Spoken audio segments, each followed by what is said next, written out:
Welcome back to the Protodead Podcast, where anything goes, but with a strong focus on music, movies, books, and video games, basically any form of media that we like to be entertained by. Please forgive any background noise that you may hear from our microphones, because we're family men, and our families like to play too. I'm Protodead, your host, and my guest today is GN Grizz, and we're going to have a topic today about Escape from Tarkov, the video game that's blown up on Twitch. It started life as a small, indie-developed first-person shooter RPG that was heavily inspired by the origins of Stalker, like the beginning of the first Stalker game, which is obviously made a cultural impact in the first-person shooter video game genre. And Escape from Tarkov has taken it to the next level by introducing the absolute most complex weapon modding system and animation system in a video game. Hands down, the best, most complicated. But with that comes a bevy of problems that they have yet to solve in their maybe 10 years of development. We've been able to play the game for 5-6 years, maybe. I think maybe 6 years. We, the players in playtest.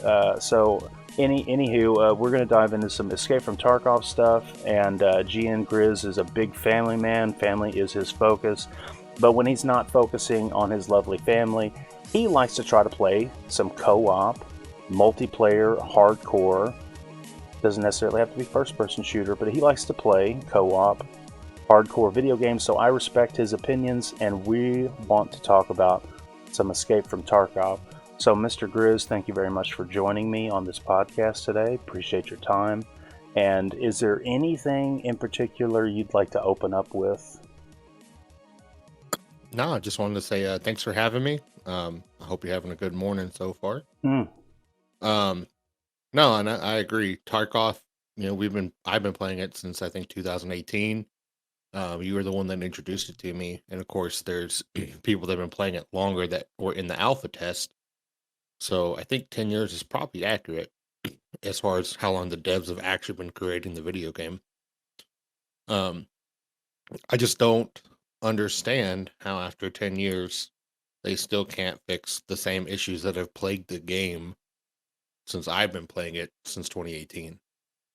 And at first, you kind of get that like honeymoon phase with the game where you don't think anything's wrong with it, nothing's broken. And then 5 years later, now that we're kind of out of that honeymoon phase, we're starting to see all of the junk that is there that you don't notice until you're finally done with that honeymoon phase. Yeah. That's...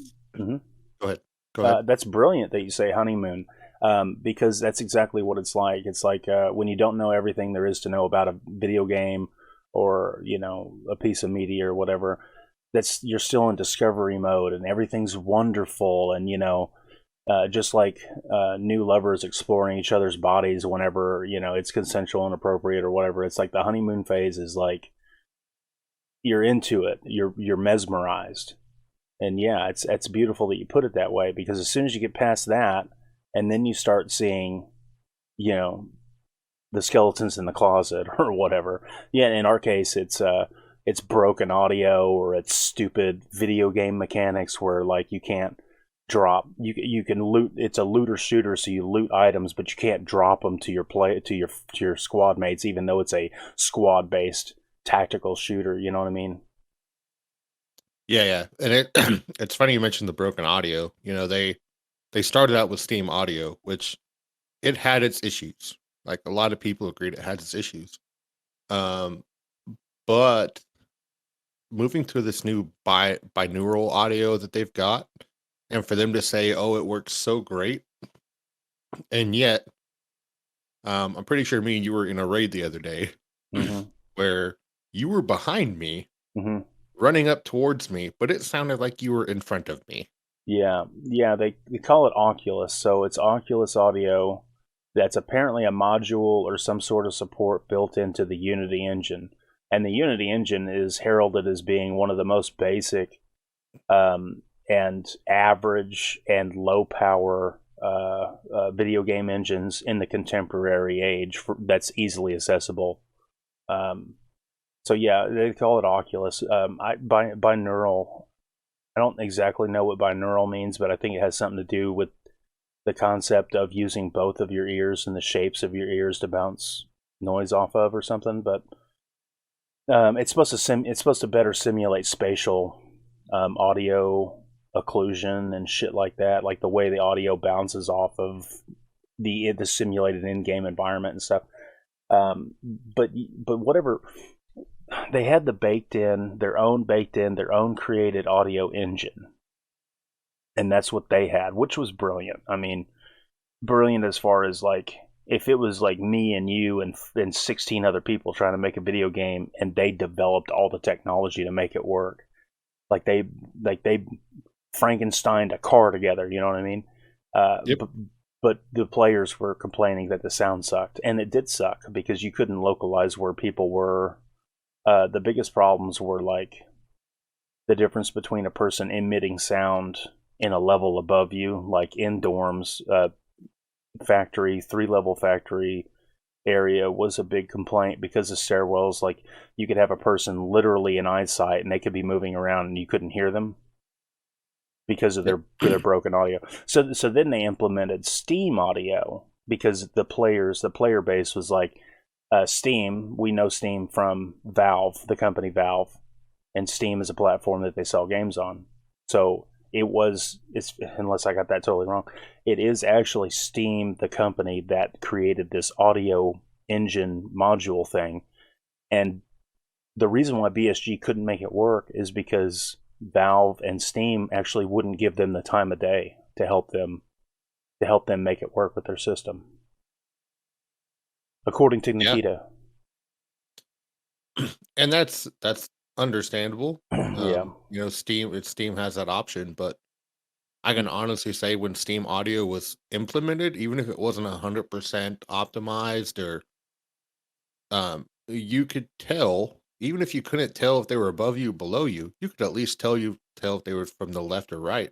Oh yeah, so what you're saying is they've now graduated to the next phase of their audio development, which is Oculus Audio, and it's a huge leap backwards in its capability to give the players a good experience. And people are starting to wake up and realize that, I mean, a lot of the player base, you're arguing from the point, you're saying a lot of the player base was saying that Steam sucks. Steam audio sucks. You need to do something about it. Well, BSG's response was, we can't do anything about it because they won't talk to us to help us fix it. So we just have to abandon ship and go to a different. And now we've discovered that different engine is way worse than Steam audio was, right? Yeah.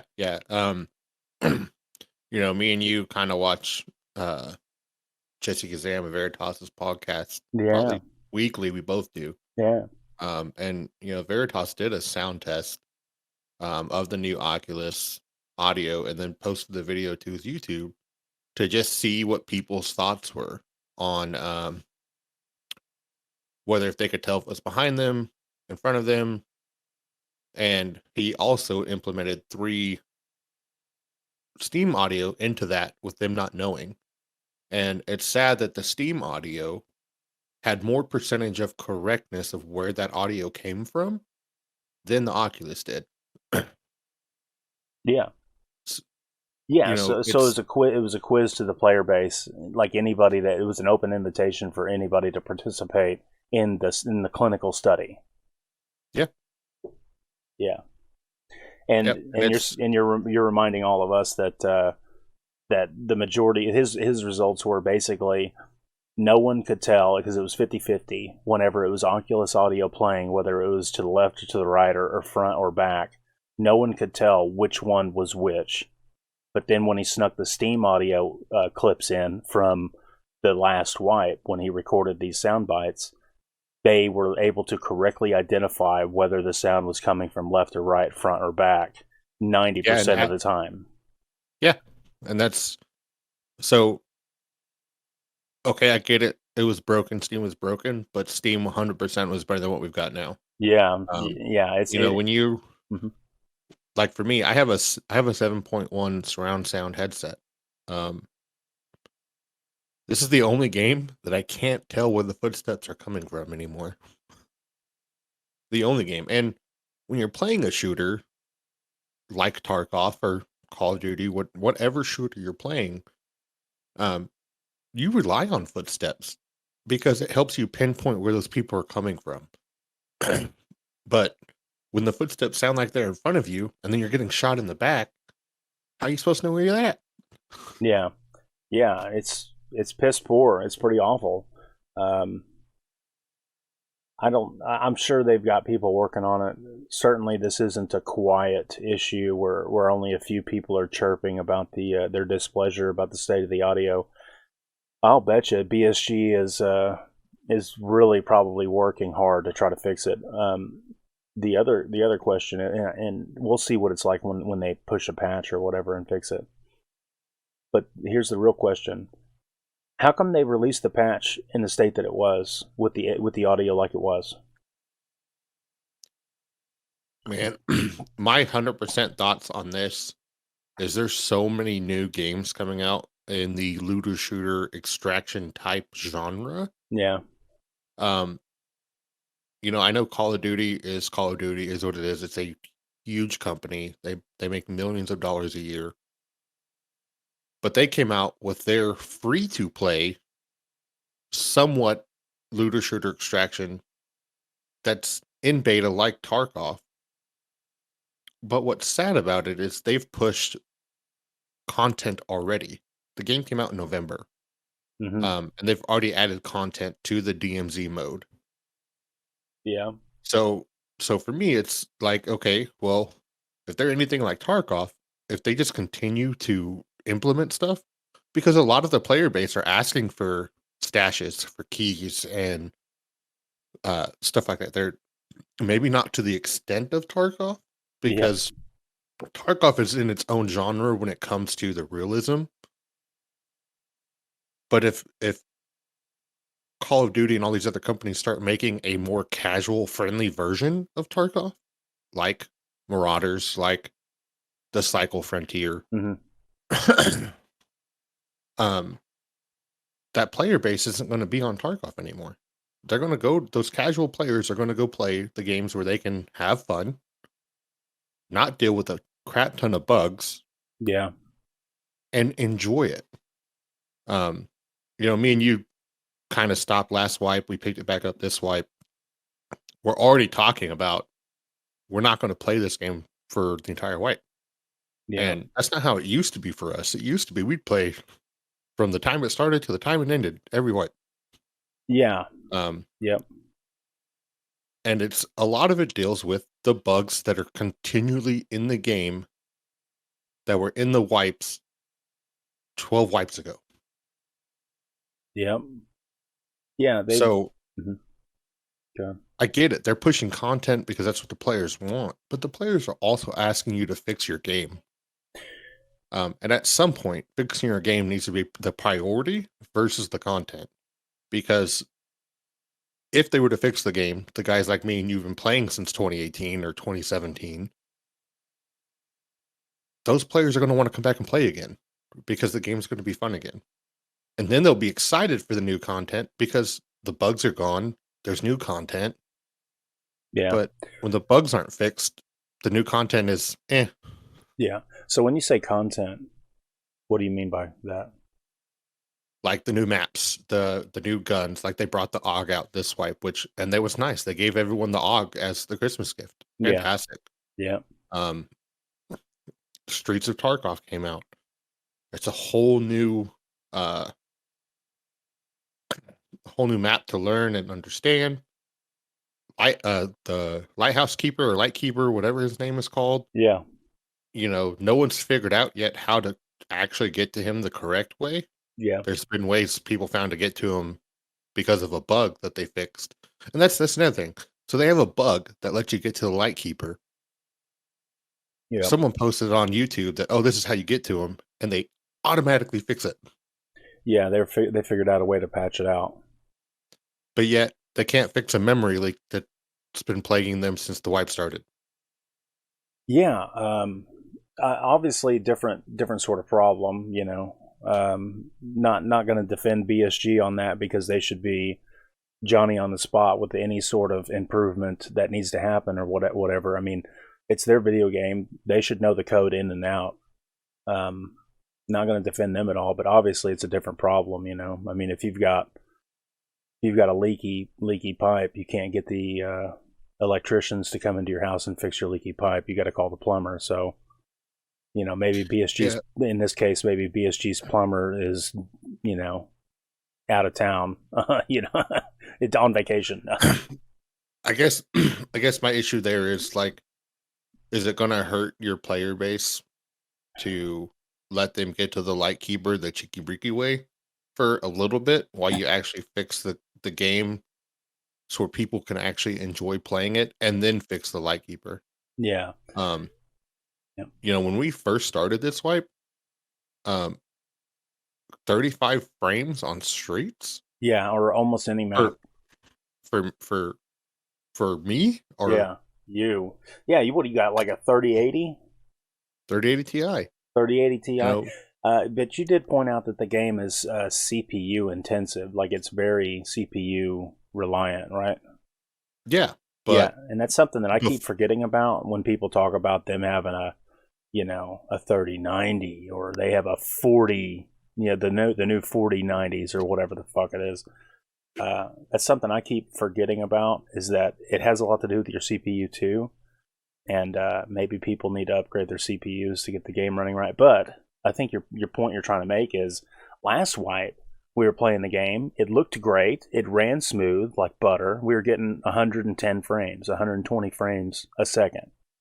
Mm-hmm. We log into this wipe and we're getting 32. Yep. And it was just stutters and locking up and maybe even desync. And right now with that memory leak issue, the minimum requirements of the 16 gigabytes of RAM that you should have to play any game nowadays isn't even achievable, because it pegs your 16 gigabytes of RAM after one raid. So you need to have 32. Well, even with 32, you're looking at four or five raids, and then you have to shut the game down and restart. So a memory leak, have you done some, what is a memory leak? So pretty much a memory leak is, it's using a certain part of memory, and instead of, like, when it's done shutting it off, it's continuing to use memory, and it's just climbing and climbing and climbing because it's still using that memory that it should no longer be using. Like, I've done it. I've had my task manager up when we were playing a couple weeks ago. Mm-hmm. And you could watch it after every raid. Like, I went from starting at like 9 gigabytes of my 32 of RAM, and after the fourth raid, I was at like 28. Shit. Now that should not happen, because the way the RAM's supposed to be used, it's supposed to be used only when it's needed. But because of the memory leak, it's just continuously using the RAM, which is causing the RAM to just continually to use more of it. And then when you hit that max of 32 that, like, I have, it'll just shut down your whole computer because it doesn't have any more RAM to use. So, if, for instance, Tominator, who's another person we play with, he's got 16 gigabytes of RAM. For him, the game is almost completely unplayable because of the memory leak. Yeah, that's something we have not looked at yet, and we need to look at that. And not everyone has the money to just upgrade to 128 gigabytes of RAM, so they don't have to restart the game every 20 minutes. Yeah, it's crazy. We watch these streamers, and we understand that they have a god tier consumer, what's available on the consumer market, a god tier computer rig, but we oftentimes we don't actually conceptualize the numbers or the amount of money that has been poured into that to make it work. Because on our screen, we're watching them stream, we're seeing it in 1080p or 4K maybe for some of those guys at 60 frames a second, and it just looks good to us, right? We don't even think about all the technologies that goes into getting it to our screen so we can see it. We lose sight that those guys are pushing. They have the best CPU they can possibly install. They have the best motherboard that has all the fastest PCI Express lanes and buses and whatever, a bunch of shit I don't even understand. And then, yeah, sometimes we don't even realize that we don't talk about RAM a whole lot. People don't talk about RAM. It doesn't get near the love that GPUs get when it comes to talking about computer bling or whatever. Or Riz. I think kids call it Riz now or something. It's bussin'. Either which way, it's bussin'. And the RAM is like, 128 gigs of RAM. That's ridiculous. But some of those streamers, they're running 128 gigs of RAM because they want to make sure they don't have any problems when they hit the go button to start streaming their game. Yeah. And not only that, but a lot of those guys have 2 computer stream setups. So the computer they're playing the game on, that's all they're doing on that computer is playing the game. Yeah. And then on their other computer, they have their Discord open, they have their OBS open, or whatever stream software they're using. And all the other stuff is open on that other computer. So on the actual game computer, they're barely touching the RAM or what the computer's capable of. Whereas me and you, we have our Discord open on it. We have any of our like keyboard applications, like the software for our keyboard and stuff. Yeah. All that's got to get started. Headsets, any of that stuff gets started with the computer. Yeah. So we're already using like 6 to 8 gigabytes of our RAM just because we have to run everything off of our one computer. Yeah. So good point. When you have a memory leak for the average consumer who's playing Tarkov, it sucks. Yeah, it does suck. It makes the game unenjoyable when you go to a map that you know for 100% you should be getting 120 plus frames on, and you're getting 80 because of a memory leak. Yeah, it's brutal. Hopefully they'll figure out the fix for it and get it working. It feels like actually they've made some improvements. We were playing the other day and it felt pretty good. I haven't heard any news though. No official news from anybody. No, the memory leak is still there. I think they've done some like optimization, but the memory leak is still there. Those monkey lickers.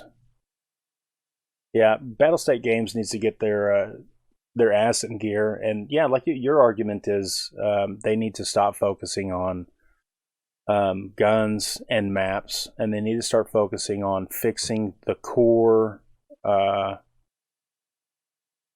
movement of the game, the core mechanics of the game, and get all that stuff ironed out so it's smooth when it runs on any map, right? Yep. And then when they implement a new map, and they run into that issue again, well, they know what to do to fix it. And they might be able to push that patch a lot faster. But they're so focused on development of new stuff that they're not fixing the stuff that's broken. Yeah, I don't know.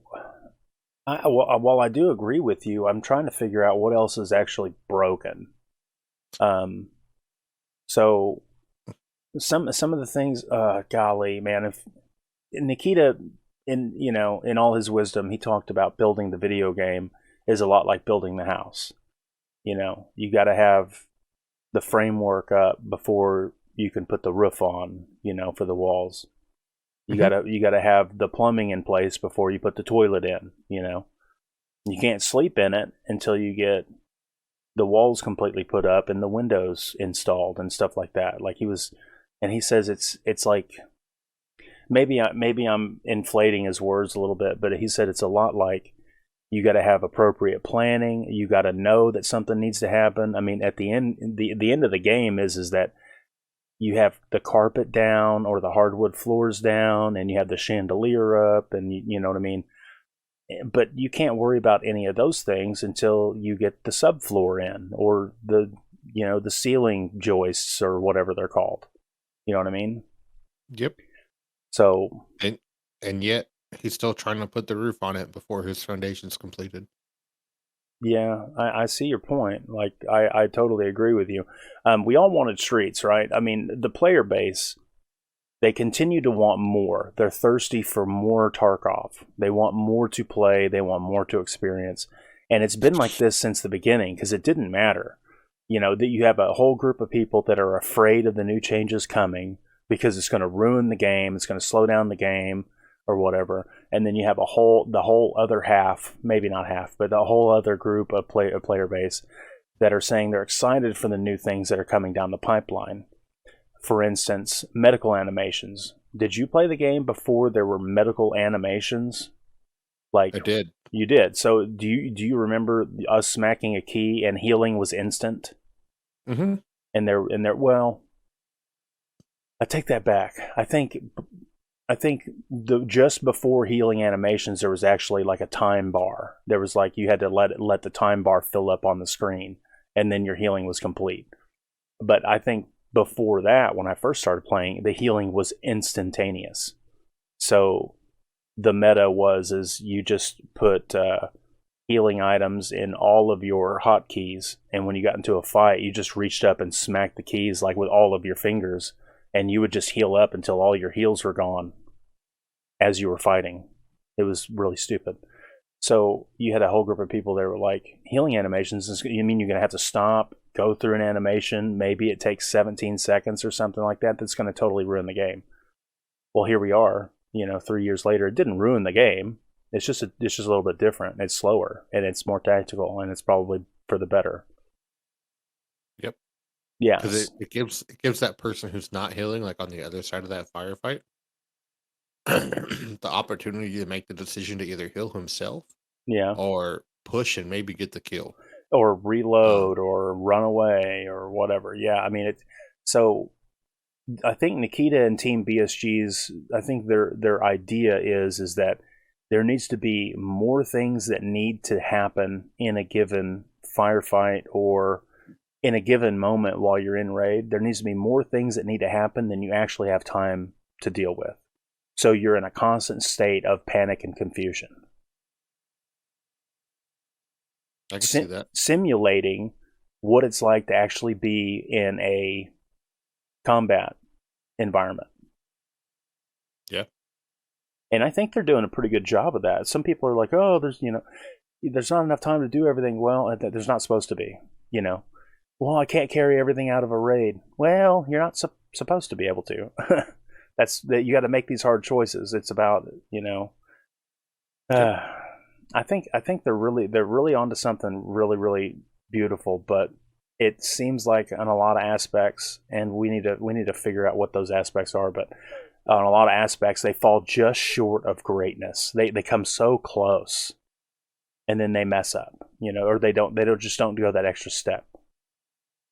Yeah, like for instance, the offline co-op stuff. They talked about offline co-op for the longest time, and then we finally got it, and then you couldn't change anything to do with the scavs. Like you couldn't go co-op offline to just practice the game. You couldn't turn the scavs off just to show somebody something. Yep. And now they've got that changed. But another gripe I have with that is you have to have the EOD. So you have to commit $150 to get that co-op offline experience. Yeah, that does really suck. And their argument was something about how many servers it's going to tie up. So, they talked. I think in a podcast they talked about possibly opening up co-op podcasts to any version of the game anybody bought, but they haven't done it yet. I guess they haven't gone back and revisited that yet. But yeah, I agree, man. Even $50, I don't know how much it costs for them to rent servers and stuff. But even the $40, $44 tier version of the game, yeah, that's sad. That's terrible because the technology's supposed to be pretty awesome to be able to just go into raid and practice.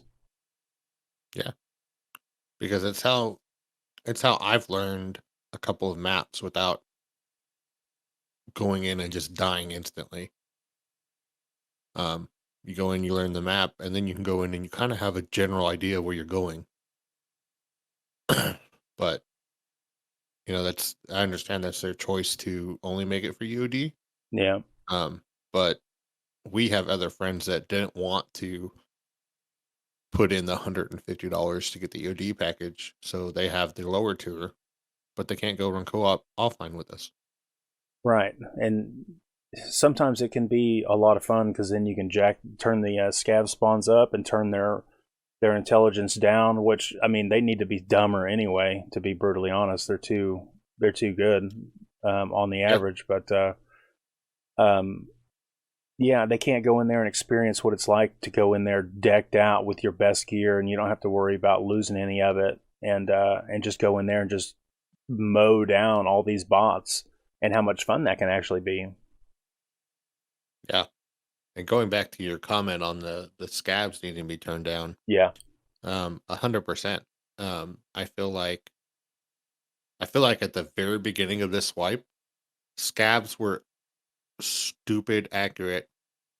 With a shotgun, that's another thing that's kind of got me a little irritated. Yeah. Is buckshot should not be able to kill you in one shot from 100 meters away. If they're going for the whole realistic aspect of guns, buckshot should not kill you one shot to the face from 100 meters away. I agree. I agree with that, and I think in real life too. You might have a bunch of little pinholes in your body. Yeah, wait a minute. How big is buckshot? Holy moly! I'd have to open up one of my shells that I got here at the house and take a look. But I think if you can catch one of those things like right in your eye socket, and it goes into your brain, I think it would be pretty. I think you could be pretty dead if you catch one, but the game needs to appropriately simulate that. Yeah, and they obviously, BSG, they advertise to the player base that the bullets, the trajectory, the inertia of the bullets, or the flight pattern, the bullet drop because of gravity, what do they call that? Ballistics. They advertise that all the ballistics are simulated as, being super real to life and stuff. And they do simulate buckshot, like the amount of shot coming out and their own paths and trajectories. So when you get scav terminated from across the map with a scav with a TAS, 20 gauge shotgun, are they actually? I personally, what I'm saying is, I agree with you. You shouldn't be able probably to die from that as a player, because I don't think the scavs are playing by the same rules that the players are playing by. When a scav shoots you, when a scav shoots you with a gun, I do not believe that those bullets are simulated like the players' bullets are. They're not, because the particular fight I am discussing about the 100 meters away, I got hit once by that scav, and that was to the face with a shotgun. I hit him several times with the 5.45 by 39 T rounds, which they're not great rounds. No, and if they got body armor, then maybe they tank some of it. I did 325 damage to that one scav, and he wasn't dead. And because of that, he was able to shoot one shot and hit it, and I'm dead. Yeah, that's bullshit. Super bullshit. It shouldn't happen in the game unless, of course, they need to prove to us that the scavs are appropriately simulated when they are shooting their guns at us, and I don't believe that they can prove that beyond the shadow of a doubt currently right now, in a court of law. I believe that they've cheated that to simplify it. And that's the reason why we get terminated like that, Yeah, no, I agree. I definitely think they need to adjust the scavs based on what type of scav you're running into. Yeah, so if you're running into like the nonchalant scavs, they should be a little easier to kill. They should be a little harder for them to kill you. But then you run into a sniper scav. Well, sniper scavs are normally running a 7.62 54 Mosin. I think that's the round for the Mosin. Yeah, I think you're right. As we all know, that shot is that bullet is pretty deadly even when we're using it as a player. So being one shot by a sniper scav with a Mosin, okay, I can get that. Running into the bosses are supposed to be hard. Yeah. Now, do I think the bosses are supposed to be as hard as what we ran into on Woods, where we spawned in, crested a hill within like 5 seconds of the raid starting, and they shot us from across the lake? Yeah. No. Yeah, and killed us both. Yeah, it was Big Pipe that killed both of us in the first 15 minutes, or first 15 seconds of a Woods raid. And if that's the case, if they're supposed to be able to kill you that easy, why the hell did we spawn that close to them? Yeah, that's a lot to unpack there. So, better hardness tiers for scavs. I think there's a lot. Me personally, like if I can wave a magic wand, here's the changes I would make to scavs. And I'm not saying anybody needs to agree with me or whatever. I need to make a video about this, but I've been thinking about this quite a bit. Right now, currently, the way they've got it is they have some scavs that spawn that are in the raid as soon as PMCs get boots on the ground, as soon as the timer is 0. There's scavs already on the map in a couple of places, and you don't really know where that's going to be. It shouldn't be anywhere right close to a player where the player spawned. But sometimes it is. Like in our case, we had the raid boss right next to us and killed us, Big Pipe. So he's a scav. AI bots. The way it works right now is they say that as the raid progresses, harder and harder scavs spawn in and patrol an area. I think that's maybe a little dumb to have harder and harder scavs spawn in the longer you're in a raid, because if you have somebody that's like, and I'm not going to defend chicken shits here or anything, but if you got somebody that's like had several bad raids in a row and they're just trying to get their bronze pocket watch or whatever, and maybe they've hidden in a corner and did the smart thing, which is they prepared themselves. They went into the raid alone. They brought in food and drink to keep themselves, which we need to talk about the food and drink burn here in a little bit. But they've brought all of the resources to keep themselves healthy and at 100% fighting. But they want to let all the young bucks jump around the map and shoot their shot and die off, and then people get looted and people leave the raid because the raid's over and they've got their whatever. And they want to start playing the game at about 20 minutes in, because each raid is about roughly an hour, probably 40 minutes to an hour. And so these guys, I'm not defending the chicken shit, I'm going to hide in a bush or I'm going to sit in a corner and kind of wait for the raid to die off and people to leave.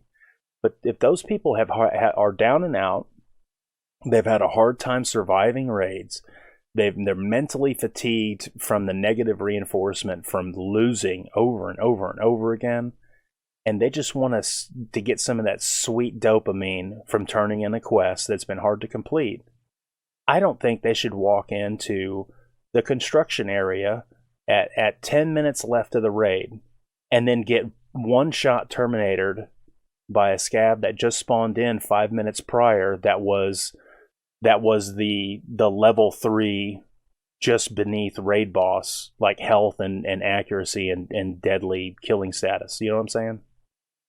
Yeah. And then what's funny about that, you mentioned how they spawn in at different levels, and yet the scav I mentioned that shot me with the shotgun, that was a minute into the raid, and that was a regular scav. That wasn't a boss. It was a regular scav. Yeah. And yet he tanked 7 rounds a 545 by 39 with no armor. There was no armor hits. It was straight flesh hits.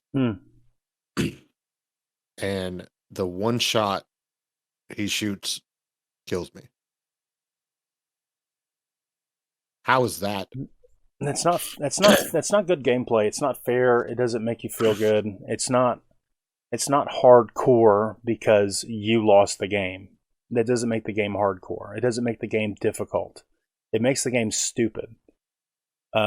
You know, those bots should be there for as an alert, as a dinner bell, as some sort of like an auditory cue that there's activity on the other side of the map or something like that. Like they shouldn't just be walking treasure chests for us to just go harvest. I'm not saying that, but you know, these guys, I've had the idea for a long time, and I've bitched about it for a long time. But the guys Jesse, Kazam, and Veritas, they both were saying the bots need to be just less accurate. Just make them super less accurate. Make it like an action movie. When you're playing the game and you fight the bots, you can still catch one, you know, 1 out of 100 rounds straight to your eye socket, and it's game over, pal. You know, but make it instead like all of the action movies that we grew up on, where the hero is running through the place and bullets are bouncing and sparking off of everything around the dude, but he doesn't get hit. If you've ever played a game where that sort of happens to you, your adrenaline spikes because you feel the danger, but you actually don't get any of the super negative effects from the danger because the bots are so dumb, right? They you know, their arms are shaky, or they have whatever the case may be, that they have bad aim, but it increases your stress level. But you know that if you just keep your head and you play the game right, you can peek out the right way and just take them out.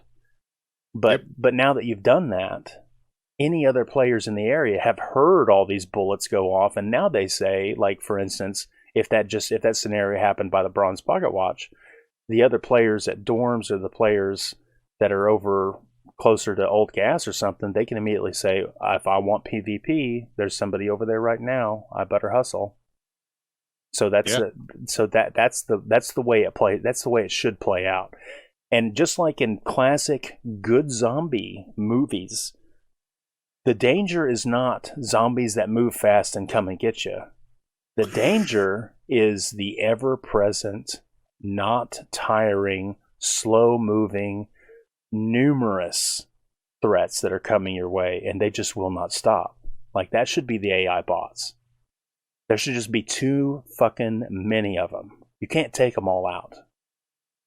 But if you get too close, and if they get lucky, and if you're stupid, then you get got by the AI scav, and when that happens, it feels bad, bro.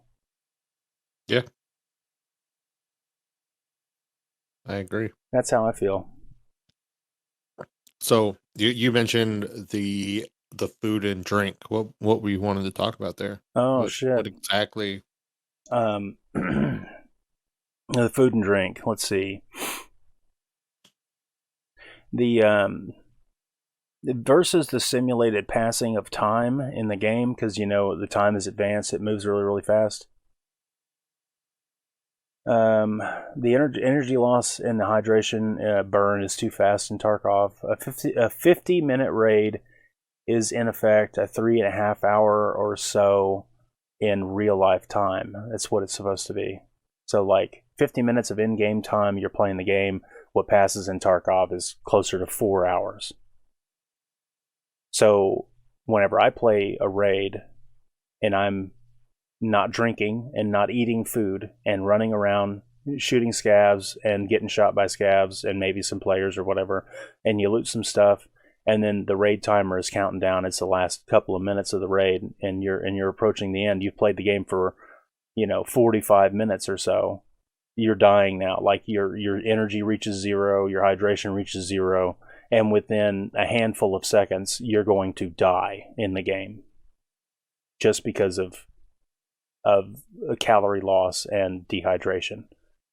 I've never met a person, I've never heard of a person in real life dying to death because they didn't eat or drink in 4 hours. That's just ridiculous.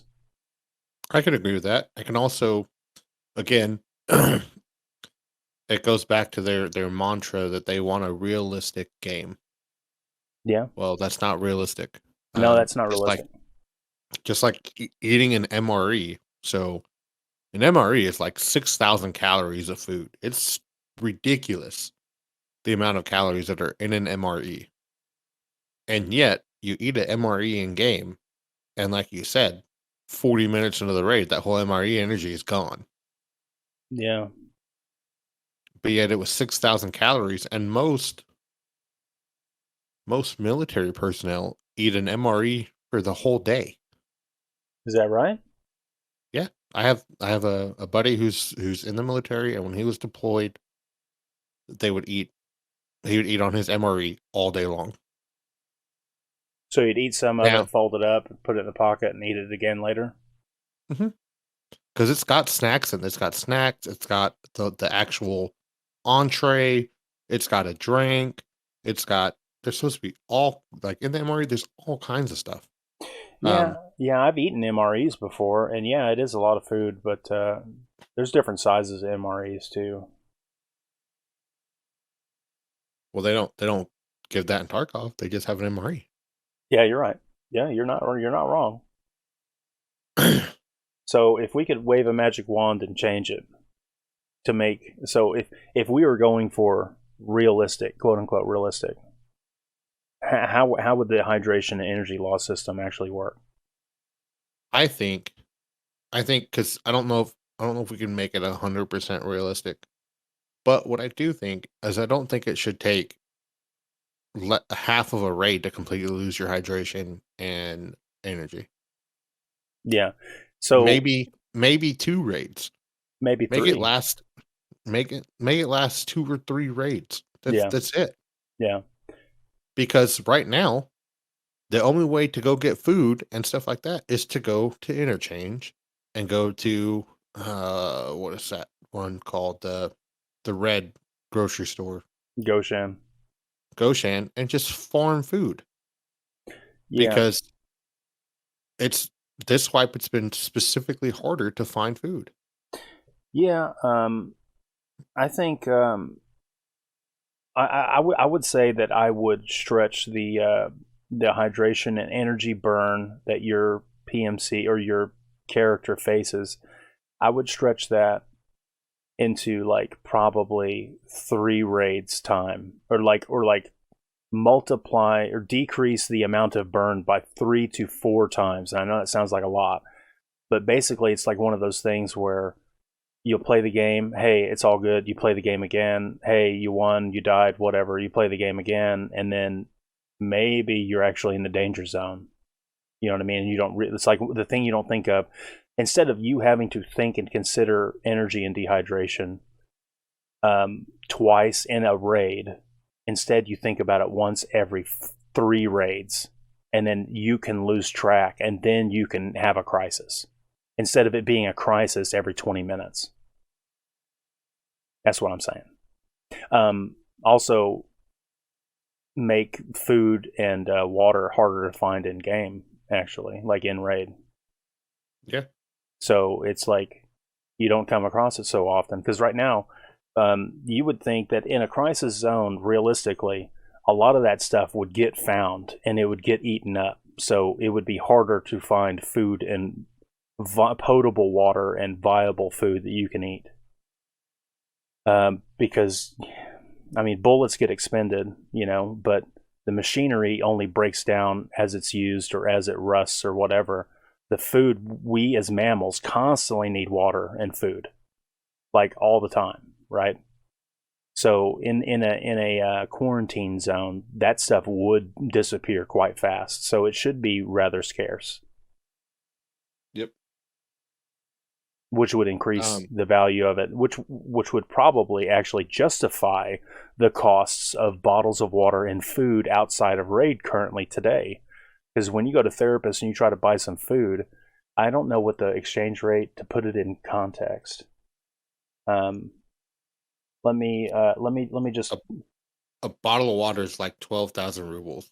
Yeah, so we'll say 14,000 rubles. And you can only buy 5 per like reset of the traders. This is saying 14,000 Russian rubles is 204 United States dollars. So in the game right now, water used to be 1,400 rubles. We'll say 12. You said 12. We'll say 12. Okay. That's $175 in Tarkov. That's how much we pay for a bottle of water. Mm-hmm. But you can go into Raid and you can find 2 or 3 or 4 maybe jugs of water, and if that's what you want to get out with, then that's, Yeah. But we don't do that. There's other things that are more expensive, to buy. I always try to keep the food and drink and bring it out with me, but like you said, if there's like a vase, well, I'm not going to bring 2 bottles of water out when I bring a vase out. Yeah. That's just dumb. Yeah, because the vase is a lot more. Yeah. Yeah.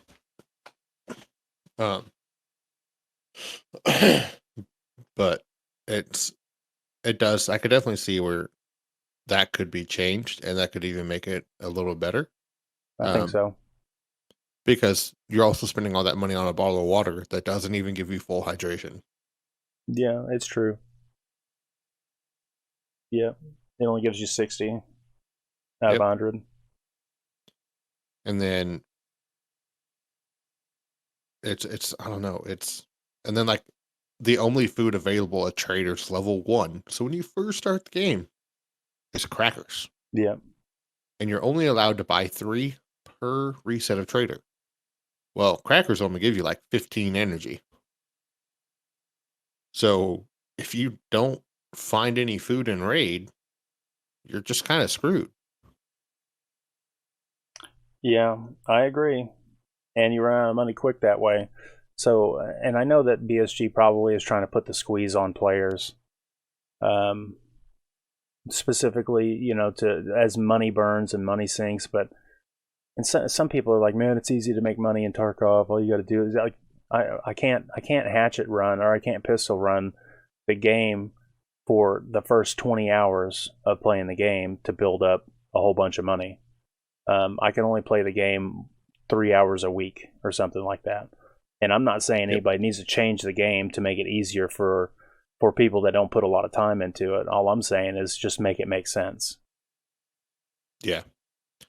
And going back to, how you were saying the prices of things, they implemented the flea market, which when it first got implemented, it was fantastic. But I think it brought, as we know it now, the RMT or real money trading. Mm-hmm. It kind of brought that out to fruition. Because people were willing to pay real money for things in the game. Kind of dumb, but people can do what they want with their money. But now that they're trying to crack down on that, I can't even drop you a light bulb. Yeah. A light bulb that I brought in for my stash because I had 10 of them. Right. And I needed one. Need one. Yeah. I can't bring that into the raid and drop it to you. Right. Yeah. So what is the harm? What is the harm in dropping a 2,000 ruble light bulb that I'm going to have to go to the flea market and probably pay 10K for? Yeah. It's really disgusting how they have the game, the most realistic looter shooter genre building extraction shooter, and the work they've done on the firearms is unprecedented, right? I mean, it's the greatest it can ever be. And then they've got dumbass shit, which is a band-aid on top of a band-aid on top of a band-aid to try to mitigate or reduce cheating, because cheaters are only cheating because of real money trading, and they need to crack down on real money trading to get rid of the cheaters. And by doing that, they affect the realism of the game. for the rest of the player base. There's got to be a better solution for their cheating issue, instead of making fundamental mechanic changes in the game that affects the global player base. I just don't agree with it. I know a lot of people are like, it's not that big of a deal. They can just, your buddy can just get good and go out there and find a light bulb like you went out and found a light bulb. Or he can just grind the game till he gets to level 15 and then use the flea market and buy it from the flea market. Like, yeah, I get that. But in real life today, if my buddy needed a fucking hammer, I could just drive down to his house and say, dude, here's 2 of my hammers. I got a claw hammer and a ball peen. Here you go. I got plenty at my place. Just return them to me when you're done. It's not that big of a deal. Yep. And it's funny because I can drop, that's another thing. So I can drop my CMS kit to you to use. I can drop meds to you to use that I brought into Raid. Some meds. Yeah. That are worth more than that damn light bulb. Yeah, that's right. So they said that you can't, since they implemented this thing, if a player tries to drop to another player an item that's on the list, then the item will be destroyed forever. It will just be deleted from the world. I've never once have I ever, unless I was insanely drunk, never once have I ever had something in my hand and I went to drop it on the ground in real life and it just disappeared from existence. It's never happened.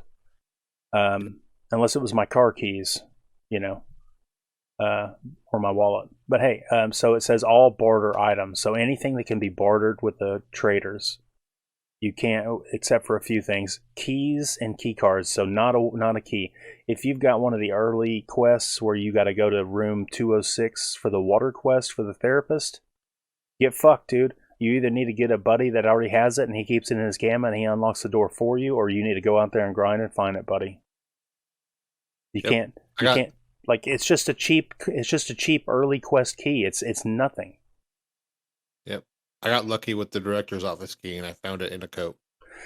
Yeah, so that's another early. But you can trade therapist now. There's a trade, so you can trade her a few items to get the keys. But again, you got to find those items to trade to her to get those keys for the mission she sends you out on. You can't have a buddy say, "Oh yeah, well you need a can of Tashanka and a wrench. I got a couple of those. I'll bring them to you next raid." No, because as soon as he goes to drop them, they'll be deleted from the world. It's not realistic. That's so silly. I do think there's certain things that you shouldn't be able to trade. Like, I think, like any of the, not keys, but any of like the higher tier loot, like bases, like the shroud mask. Okay, I can understand that stuff, but quality of life stuff like keys, like food, like a light bulb, like some bolts, some nuts. Where's that wrong? Especially when we're friends in the game, to pass it to that person. Yeah, I hear what you're saying and I respect what you're saying, but I would go a step further, and you may call me like an anarchist, but I say everything should be tradable. You should be able to drop anything to your buddies. I think if you want to bring a container into the game, like an items case, I think if you should be able to fit it into a backpack and carry it, I think you should be able to bring it into a raid and drop it. That's me. Because if you're going to run the risk of playing, like if I were to take, what is something that people have that's expensive? If I were to take my computer to Walmart and then set it down in the middle of Walmart and walk away from it, I would expect that somebody would take my computer. I wouldn't expect to go to Walmart and then go to drop my computer out of my backpack and it delete from existence and pass to another realm through some sort of membrane into another dimension. It just, like I said, call me an anarchist, but I think you should be able to carry any item into the raid and drop it at any time. And if the people are saying, well, that's the problem, is people do that because of real money trading, they need to solve the problem another way. Yeah. I also think I had a comment to this, and it just kind of just went out of my head. Oh no, I'm sorry. Oh no, you're good. You're good. I'll think of it in a minute. But real money trading, it's there because they've allowed it to be there. Um, then they implemented that whole ping thing to try to help with the cheaters and the real money trading. Yeah. But then it screwed people like you Yeah. who don't live in the city, who enjoy living out in the outskirts of town, but you don't get all of the benefits of living in the city, like the fastest internet. Yeah. So because of that, your ping is typically higher, but because of this whole real money trader thing, they implemented a ping thing that if your ping was so high, they assumed you were cheating. Yeah, and kicked you from the raid. So another thing that made the game unplayable for a lot of people. Yeah, so both me and my father, Tominator, have experienced the problems of the ping limit that they imposed. I think maybe it was a year and a half ago. But yeah, Something like that. their idea is that people, these RMTers, these cheaters, real money traders, would find somebody on some back alley website, and they would agree, hey, you give me your credit card number, you pay me this much money, and we'll go into the game and group up in the lobby, and we'll go into a raid, and I'll drop you all these items, and then you, in turn, the customer, will take all the items, and then you'll sell them and have them, and you'll get the money in-game from that stuff. Well, sometimes these people would be in Pakistan, or they'll be in Nigeria or whatever, and they're connected. Their customers are in the UK or in the America, in the US of A. So the ping would be out of this world for one of the two, depending on which one hosts or whatever. And then so that was a surefire way that like BSG's opinion was, there's no way anybody from a different country would be wanting to team up and play together. So if their ping is above 180 or whatever, then they must be part of the RMT group, i.e. part of cheating. So then they will be continually kicked from the raid. And what's funny about that is I watch, there's a streamer I watch for Call of Duty quite frequently, Stone Mountain 64. Mm-hmm. Well, he has 3 streamers he likes to play with on a regular basis when they squad up to play Warzone. That is Buglet, who lives in Arkansas. Yeah. Aculite, who lives in Alberta, Canada. Mm. And Tomographic, who lives in the UK. And yet there's no way that someone from the UK would want to play with someone from the US. Right. That's ridiculous. Yeah, I really wish that BSG would solve the problem a different way. And I understand that some people are like, but even if you have high ping in the game, then there's going to cause to desync, and desync sucks for everybody, right? But desync still happens with low ping. It does. You're right. It does. But they need to make it so sometimes, and there's some games, and I forget what they call it, but there's some games where the desync that, like, say, if I was high ping, the game would benefit me for having high ping, and they call that ping abuse.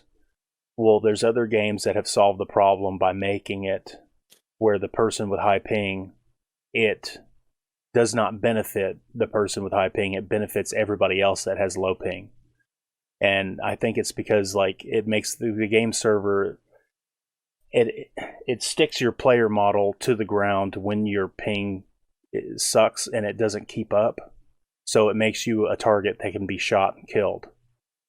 And therefore you get taken out of the game. You get punished in that way. I forget. I need to learn a little bit more about it. I don't know what it's all called or whatever. But, I mean, I would play the game with the ping putting me at the detriment, the shit end of the stick on that, because that's my problem. It's not everybody else's problem. So it makes me an easier target. Yeah. But it continually to kick me from the raids and keep me from playing the game, it makes it almost unplayable. Yeah, and then another thing, we were just talking about cheaters and them they ban cheaters from time to time. Yeah. But How do devs and Sherpas have the ability to literally, so the Sherpas get to send a message directly to Tarkov and say, oh, this person killed me, it was sus, he cheated. And then the devs have a click of a button Yeah. to just ban that person. It was a pretty good video going around a couple weeks ago of a player that killed a dev in a customs raid in dorms. Was banned less than 30 seconds later. Yeah. Yeah, How because is that? How is that? that's obviously dirty. Like, no investigation, no nothing. Just, oh, you're banned. Well, then they did the investigation, found out he wasn't cheating, opened up his account, but guess what? Because they banned him, it automatically deleted his account. Well, now he's got to restart back at level 1. Yeah, he lost all his With progress. all his progress, all the loot that he had. Who knows what kind of guns he had in his stash? There's no telling. And then the other day, one pig brought it up. A Sherpa got killed by a player. That Sherpa automatically assumed he was cheating, sent a direct message to the devs at Tarkov. Mm-hmm. That player was banned by the next morning. Wow.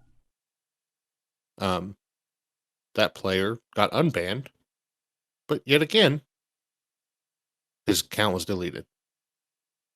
Dirty. Yeah, that's some straight up scumbaggery right there. And what would solve that problem is having a solid QA QC team on their end, making sure that there's a process that everything goes through before a determination is made.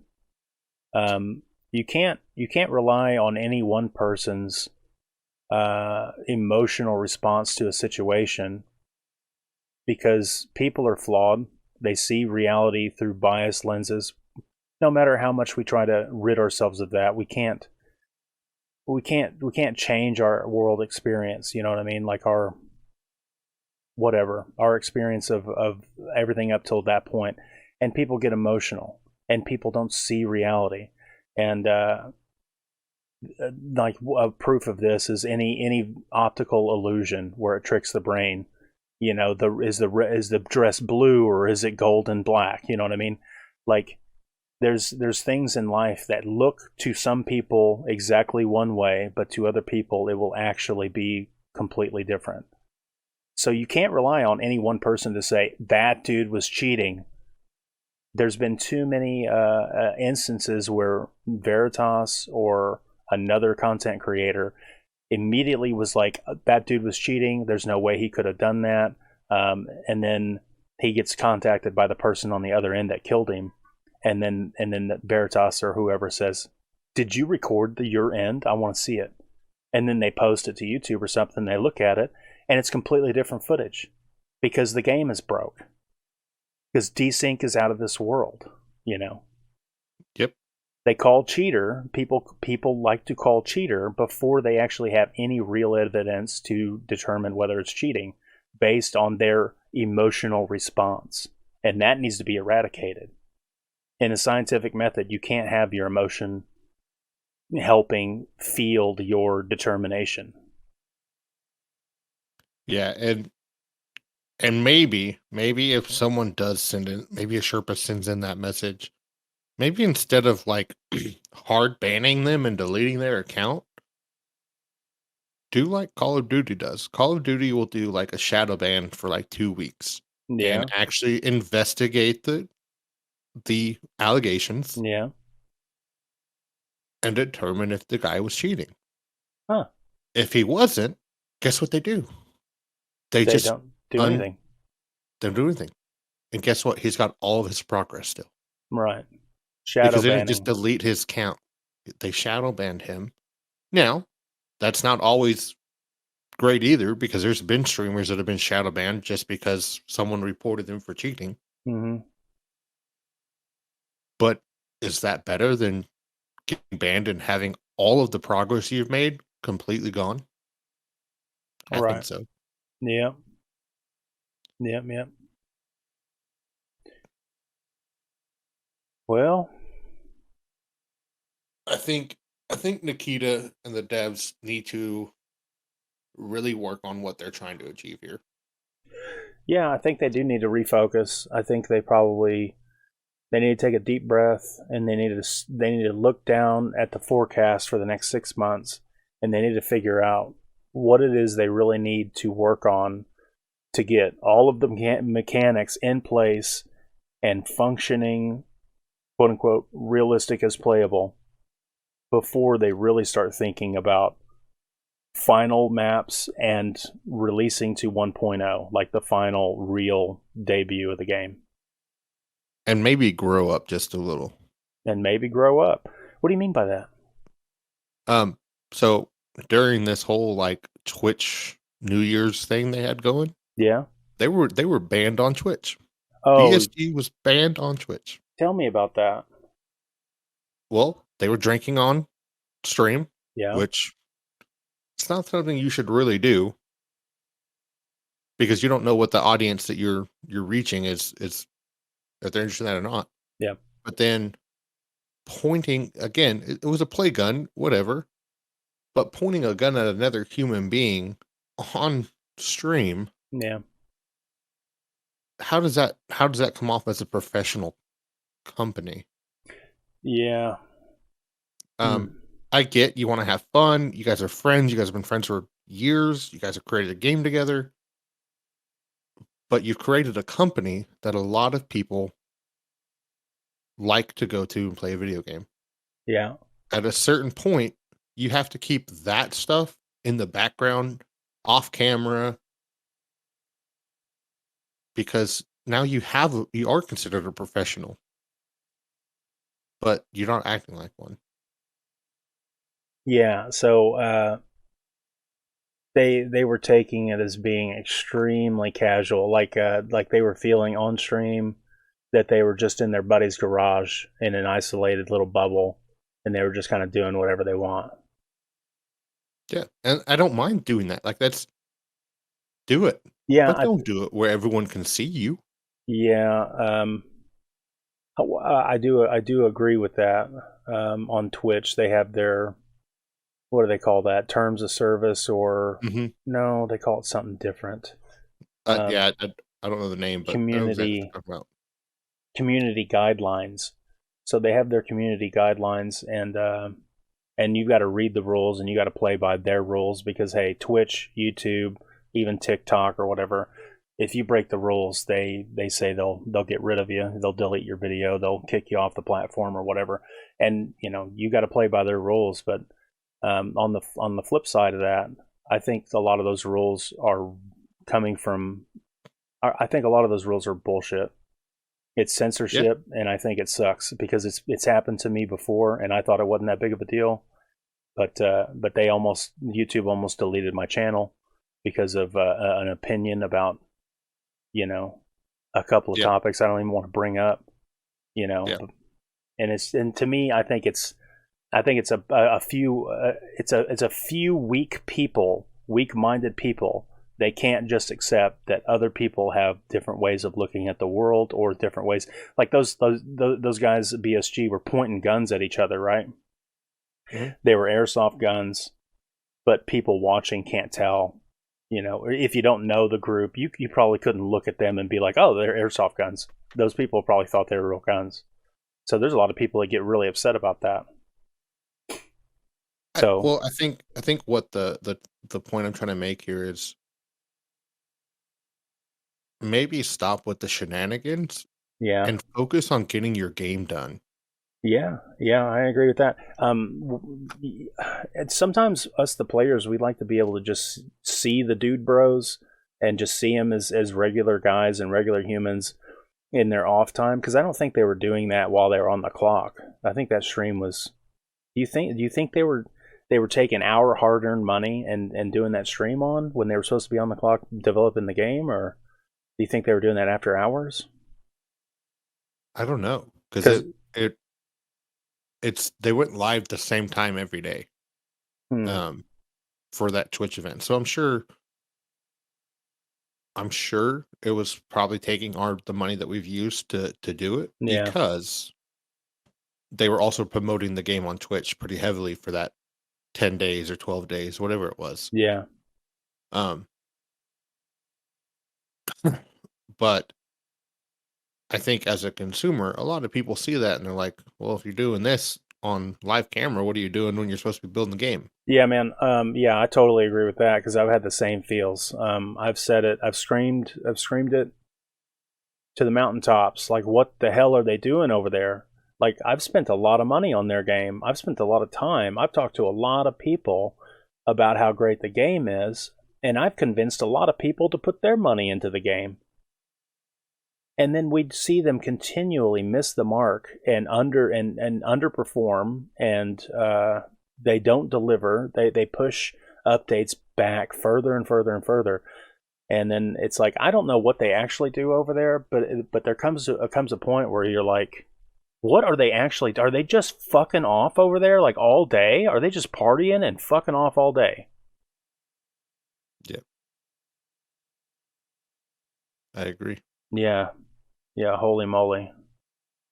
Yeah, it doesn't look good. I mean, like I said, on the one hand, I can see how, like, if it's 7 p.m. at night and you're in your homie's garage and you got a little bit of music going and you guys are having a couple of Milwaukee's Beasts or whatever and you're just chilling and doing whatever, then I can see pointing some guns at each other and talking shit and, you know, just having a good old joking about times long past. But if you're showcasing part of the development of a product that you are creating that's continuing to bring you money in, I'm not saying that you should be sitting in front of a round table with a 3-piece suit on, looking like Mark Zuckerberg or something like that. Yeah, I don't think that, but I think you're right. I think maybe they should grow up a little bit and take it a little bit more seriously.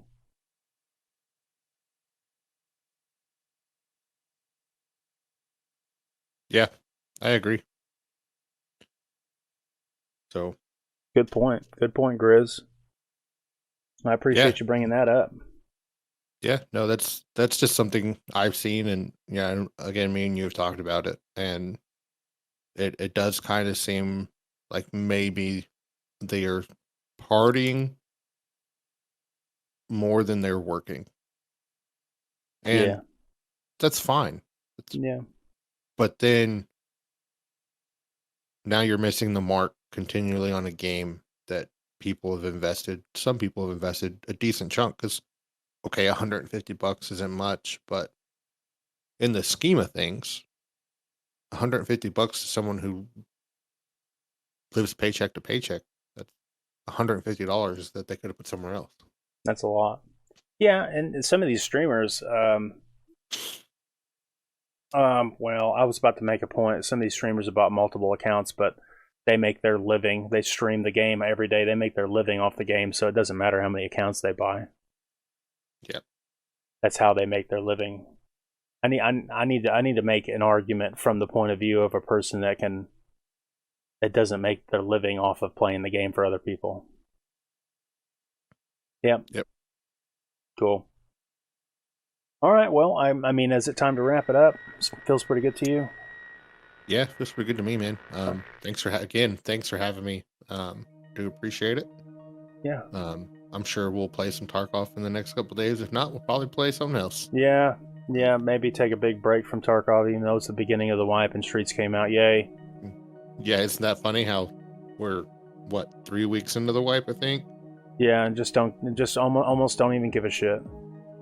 Oh. Yeah, it's always something, you know. There was a player, like I was making a point earlier and I never got anywhere with it, but there was players that are just excited for the next thing.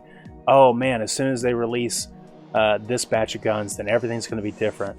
As soon as they release Steam Audio, everything's going to be different. It's going to be better. As soon as they release Streets, that's all we need. If we just get Streets, then everything will be better. And now that we've got Streets, it's like, well, what's the next thing? Is it chest plates? Like, is it movable pockets on the chest rigs with the Molly system?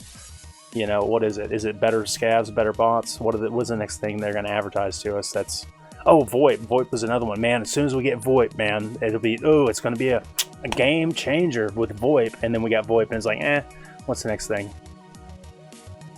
Yep.